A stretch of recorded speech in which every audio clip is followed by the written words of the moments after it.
and welcome back to Map the Maze. So this is Tough Love week 4, and if you haven't liked and subscribed, please do so. It's really helpful for the channel. I'm not exactly sure what that means, but hopefully one day there'll be enough subscribers for me to find out. This week, I want to follow on from some of the things I talked about last week in terms of negotiation skills. So the first reality is that mediation is a negotiation. What that means is you need to, and this is the way to remember it, you've got to give to get and get to give.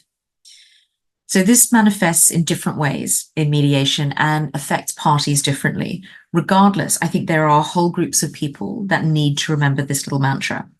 So the first group of people are the people who don't understand the first part of this. You've got to give to get.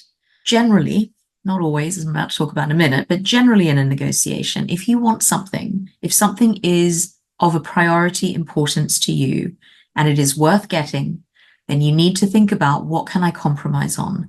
What are preferences that I would be willing to give on in order to get my priority met? And the way that I see people getting tripped up here is that they forget that. They try to negotiate a package which meets all of their priority needs and all of their preferences. And they're sometimes surprised when the other person says, well, I don't accept that. It doesn't meet any of my needs. It doesn't do what I want it to do.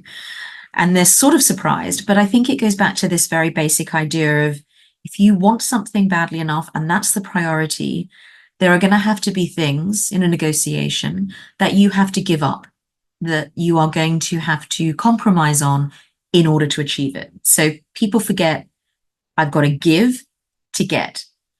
Then, surprisingly, there are some people, not many, but some, who forget that they have to get to give. And this is really interesting, I think, from a mediation perspective, watching people negotiate, because you would sort of imagine that no one's going to give anything unless they've gotten something in return. And I would say that for most people, most of the time, that is true. However, there are some people who come to mediation who are guilty about what's happened, who are maybe ashamed of their behavior, who feel really badly about the separation of the context, or even who think, you know, if I do the nice thing, if I play the nice person, maybe they'll come back. So they may still be in a bargaining phase of not wanting to lose that relationship. The challenge for those clients is that they will often offer up something. They will start talking about a topic, and before we've even managed to really explore it or get into the weeds of what it means for both parties, they will have already offered what they think the other person wants.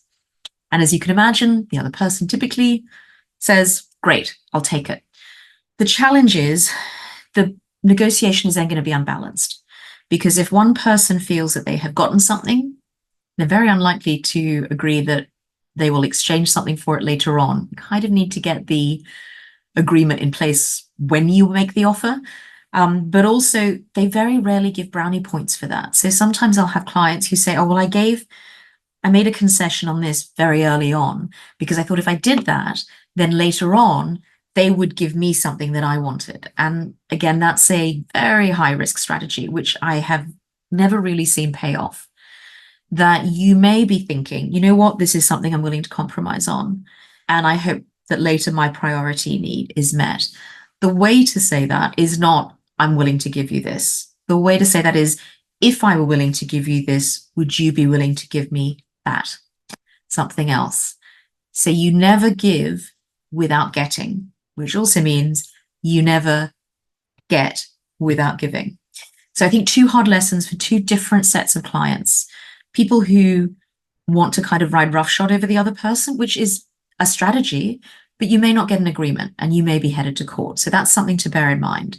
Or even if you do get what you want, it seems that you've won in the negotiation, that person may later kind of wake up and think, that doesn't seem fair, I don't agree with that, it's not reasonable. And even if they don't overturn the agreement, they may find ways to undermine the agreement. So be careful about winning. And the second part is people who are too eager to give, who don't try and consider any of their own needs. Sometimes that's a choice, and it can be made for various reasons, although generally when I see people doing that, I'm trying to slow them down, trying to give them a moment of reflection so that they can just think, is this really what I want to do? Because at the end of the day, whether you give to get or get to give, as a mediator, we want parties to be able to live these agreements. We want what we call a durable solution, something that will endure, something that people aren't going to wake up in 3 months and go, that was totally unfair. I'm going to do everything I can to undermine this agreement. We want something that is not 100%, but that people can live with. And generally, in order to do that, everyone has to get and everyone has to give. Okay, tough love week 4. I'll see you next week for the last in tough love, thank goodness, last in the tough love series. And